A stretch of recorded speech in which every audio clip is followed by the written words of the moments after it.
2시간 전에 마감한 트레이더가 생생하게 전하는 글로벌 마켓 리뷰 델타1입니다.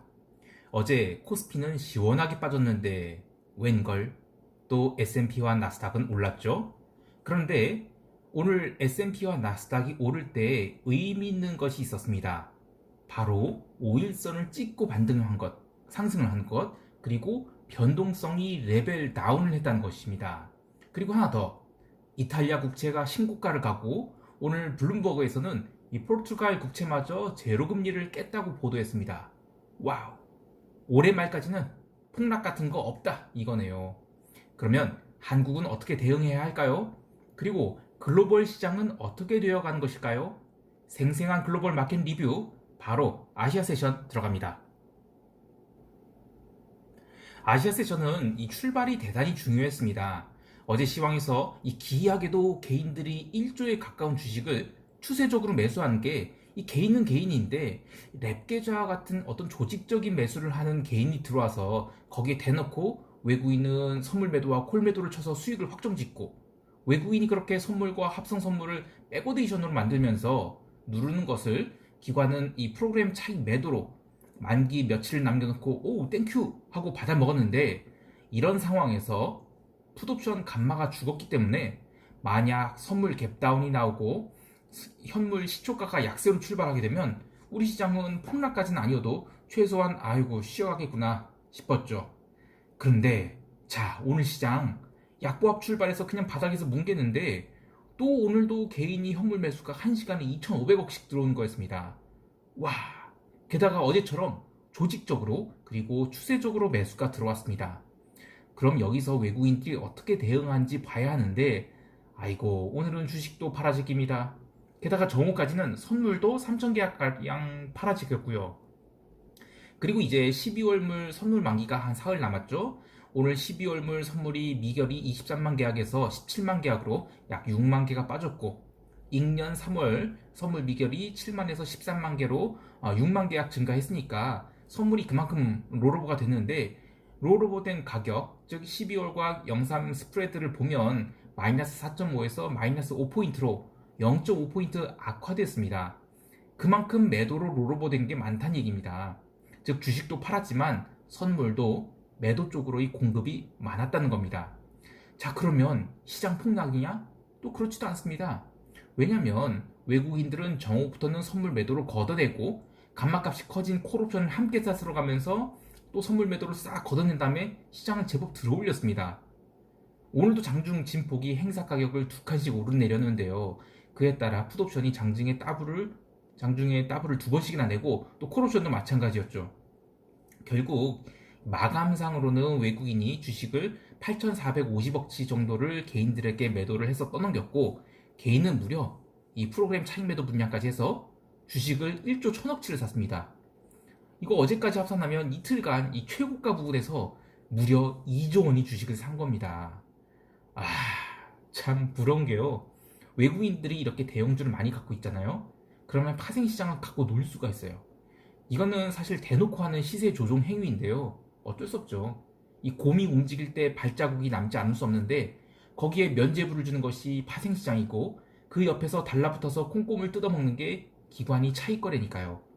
아휴, 아무튼 젊은 친구들아 실력 많이 길러서 너희들도 해외시장 가서 외화 많이 벌어다오. 자, 아시아 세션에서 조금 더 이야기를 해보겠습니다. 이제 금요일날 지난 금요일날 출발한 자리에 거의 다 왔어요. 근데 저는 시장이 막 끝났다고 생각하지 않습니다. 여전히 강세장입니다. 다만 우리 시장이 과하게 이격이 벌어진 것이 맞기 때문에 조정을 받은 것이지 하락장으로 전환됐다고 생각하지 않습니다. 그러면 이틀 남은 만기까지는 단계적으로 뭘 봐야 되냐면 제가 계속 얘기하고 있잖아요. 이 코스피 200 종목 중 소위 못 나갔던 종목들 좀 보시기 바랍니다. 제가 이 바텀업 플레이어가 아니기 때문에 종목을 딱 찍을 수는 없어요. 근데 지난주 금요일날 월요일 화요일 이렇게 계속 사흘 동안 베이시스가 아주 나빴기 때문에 현물 매도 차익 거래가 요 사흘 사이에 굉장히 많이 나왔습니다. 그리고 대형주는 처음에는 이 외국인이 선물을 현물로 스위칭하려고 매물이 많이 소화됐죠. 또 그리고 이틀간은 개인이 대형주를 그냥 네이키드로 쳐서 샀어요. 그러니까 코스피 200 종목이 상위 종목들은 대충 소화가 됐는데 하위 종목은 사실상 매도 차익거래 물량만 얻어맞은 겁니다. 그러면 이걸 이번 12월 동시만기에 청산하고 가야죠. 보통 프로그램 매수가 쌓여있으면 이 만기일에 베이시스가 악화됐을 때 그때 매도로 출회돼서 청산되거나 또 시황이 좋으면 선물 스프레드가 높은 값에 롤오버 돼서 프로그램 매수 물량이 청산되지 않고 이걸물로 롤오버 됩니다. 그런데 지금은요? 반대죠. 즉 매도 차익 거래가 쌓여 있는 상황에서 대형주는 소화됐어요. 그런데 코스피 200의 하위 종목은 매도만 쌓여 있습니다. 그럼 이게 청산이 된다? 매도가 청산되는 건 뭐예요? 매수로 청산되죠? 네, 매도 물량을 싹 걷어서 환매수로 청산되는 겁니다. 그런데 제가 이번 주 목요일 선물 옵션 만기일에 코스피 200 하위 종목들을 오전 내내 사서 장마감 동시효과에 팔면 꽤 많은 플러스가 나올 수 있다 이런 얘기를 하는 겁니다. 물론 이런 아이디어가 또 새 나가거나 또는 그러면 수익률이 떨어질 수도 있겠고요. 또 선물 스프레드가 계속 악화돼서 롤오버가 되면 청산 안 되고 넘어갈 수도 있지만 그래도 보통 이 하위 종목들은 트래킹 에러들을 고려해서 하위 종목 한번 싹 정리해주고 즉 매도 차익거래 쌓이는 거는 매수로 환매수를 해주고 가는 게 낫거든요. 그리고 항상 환매수를 할 때는 시장 갑니다. 자, 아무튼 시장은 강세장이지만 이렇게 종목들 돌려가면서 쉬어갈 겁니다. 이 정도로 하고요. 유럽 세션 들어가겠습니다. 유럽 세션은 제가 앞으로 한 2주 동안은 별 볼 일 없을 거라 얘기했었죠. 장 초반에 이 독일의 GW 경제 전망 지수가 서프라이즈로 나왔음에도 불구하고 시장은 별 반응 없었어요. 오히려 솔솔 밀리면서 오후 8시 40분경 저점을 찍고 반등에 성공합니다. 허나 반등이라고 해도 엄청 오른 건 아니고요. 그냥 닥스 기준 저점 대비 한 100포인트 정도 오른 것에 불과합니다. 여기서 하나 팁 더 드릴게요. 이거 제가 유튜빙 초반에 했었던 이야기인데요. 유럽 세션은 변동성이 작을 때 장중 저점을 보통 한국 시간으로 오후 7시 반에서 8시 30분, 특히 지금은 이제 서머타임 끝났으니까 8시 30분에 찍습니다. 이게 유럽 애들 밥 먹는 시간과도 관련이 있는데요. 밥 먹으러 가기 전후에 손실난 포지션들을 집어던지는 경향이 있습니다. 물론 추세로 하락할 땐 다르지만 이 오늘 상승장이 기대되지만 아래 꼬리가 나올 수 있다 싶어서 아래 꼬리가 어딜까 생각해보면 가격은 모르지만 보통 한국 시간 기준 오후 8시 30분 언저리에서 분할로 사면 대강 아래 꼬리가 맞습니다. 아, 물론 유럽이 서머타임 한다 뭐 그런 얘기는 아니고요. 지금 뭔 소리 하는 거야 지금. 지금은 유럽이 서머타임이 끝난 상태죠. 예. 그래도 하여튼 보통 8시 30분 정도가 유럽 시장 바닥입니다. 보통요. 그러니까 이런 막 추세적인 하락이 나올 때는 아니지만 그냥 상승장 중에 눌림 주는 시간 있잖아요. 그게 8시 30분이란 겁니다. 유로화도 또 별 볼 일 없었고요. 사실 유럽 시장에서 가장 중요했던 것은 서두에 이야기했던 유럽 채권입니다. 오늘 오후에 이 블룸버그에서 이 포르투갈 10년 국채마저 제로 쿠폰 이하로 거래가 됐다고 보도를 했습니다. 옛날 기억나실지 모르겠는데 PIGX라고 방만한 재정정책을 쓰던 못난이 나라들 포르투갈, 이탈리아, 그리스, 스페인 요것들 앞글자를 따서 그렇게 불렀었죠. 이 망할 채권이 제로 쿠폰이 됐다고 합니다. 채권 정말 엄청나게 오른 거죠. 대단합니다. 참고로 이 PIGS라는 워딩을 처음 쓴 곳이 GS, 그러니까 골드만삭스죠. 참 네이밍 잘합니다. 이 유럽 채권이 초강세를 왜 제가 중요하게 이야기하냐면 원래 저는 미 국채가 부양책이든 뭐든 해서 결국 1% 돌파할 거라고 봤어요. 그러니까 10년 국채가 미국 10년 국채가 부러질 거라 봤던 거죠. 그런데 웬걸 유럽 채권이 이렇게 강하니까 미 국채의 상대적 매력도가 커지는 겁니다. 환율이고 뭐고 써도 준치인 거죠. 예. 그래서 이거 부양책 된다 하더라도 실수요자들이 미 국채가 부러진 것을 최소한 올해는 용인하지 않겠구나 하는 결론에 도달하게 됐습니다. 그럼 뭐겠어요? S&P와 나스닥도 스테디 롱이죠. 하여간 이 탐욕은 멈추지 않으려나 봅니다. 이 돼지들. 네. 자, 미국 세션 들어갑니다. 엊그제 영상에서 시장이 안정화 단계에 들어서서 추세적으로 상승할 때는 S&P와 나스닥이 5일선 조정을 받을 때마다 매수 포지션을 쌓아가라고 했는데요. 오늘 S&P와 나스닥이 아주 예쁘게 상승했죠. 초반에는 테슬라 이슈로 나스닥이 좀 더 언더퍼폼을 했지만 결국에는 다 0.5% 이상 상승을 해서 마감을 했습니다.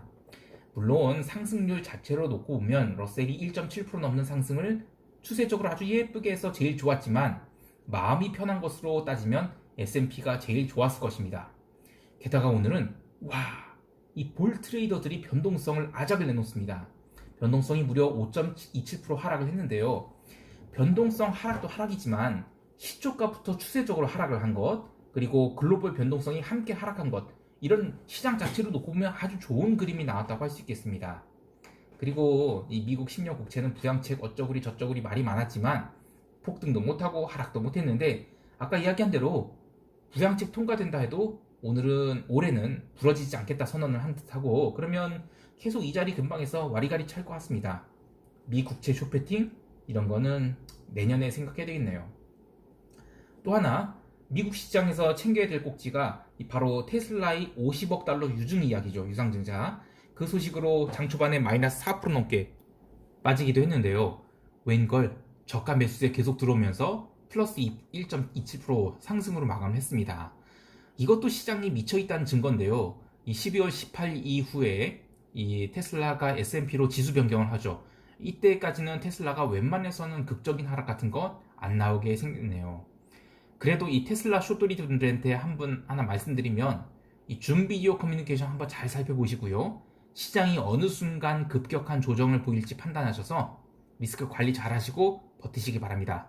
물론 저도 테슬라는 울트라 고평가라고 생각합니다. 테슬라?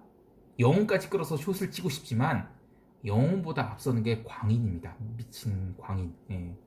아무튼 저는 테슬라 숏은 내년으로 넘어가도록 하겠습니다. 자, 그리고 미국 개별 종목 하나 더 말씀드릴 게 있어요. AT&T가 3.95% 상승했습니다. 뭐야 이거? 웬 AT&T? 예, 한국이 KT 같은 이 엉덩이 정말 무거운 재미없는 주식이죠. 근데 이 AT&T가 오늘 오른 것은 오늘 열린 이 UBS 컨퍼런스에서 보유하고 있는 HBO Max라는 OTT 서비스에 대한 긍정적인 뷰를 이야기하면서 올랐어요. 근데 저는 그것 때문에 많이 올랐다고 생각하지 않습니다. 시장이 지금 뭔가 더 돈이 될 만한 거 없을까 하고 계속 순환매를 할 대상을 찾던 과정에서 나온 그런 상승이라고 봅니다. 해외 시장의 흐름이 우리 시장에 바로 투영될 수는 없지만 이런 식이라고 하면 그간 계속 프로그램 쳐맞던 KT, SKT 같은 종목들 이런 게 난데없이 3% 이상 양봉 나올 수도 있습니다. 특히 지금 12월물 이 코스피 200 바스켓의 불균형이 굉장히 심각한 상황이기 때문에 더욱더 그럴 수 있습니다. 자, 시장 총평하겠습니다. 해외 시장은 유럽은 앞으로 2주 동안은 별 볼 일 없을 거예요. 옵션만기 때문에요. 그런데 미국장은 추세적으로 상승을 이어나갈 것 같습니다. 게다가 변동성도 죽여가면서 상승을 하고 있어서 대단히 안정적인 상승세가 나올 것 같고요. 그러나 장중에는 어떻게 움직일지 모르기 때문에 장중 단타 이런 거 하지 마시고요. 그냥 시초가에 조금 사고 그리고 장중에 5일선 터치할 만한 자리 그런 데서 좀 깔아두고 또 뭉개서 오버나잇하고 그런 식으로 추세로 롱을 가져가야겠습니다. 그리고 코스피는 변동성을 좀 더 죽이면서 이 바스켓 밸런싱 차원에서 못 갔던 종목들이 오르는 그런 현상들이 나올 것 같아요. 물론 개인이 또 개장 후 1시간 동안 주식을 뭐 1000억씩 사고 그러면 달라질 것 같고요. 자, 오늘도 즐거운 투자하시기 바라고요. 이상 델타원이었습니다. 감사합니다.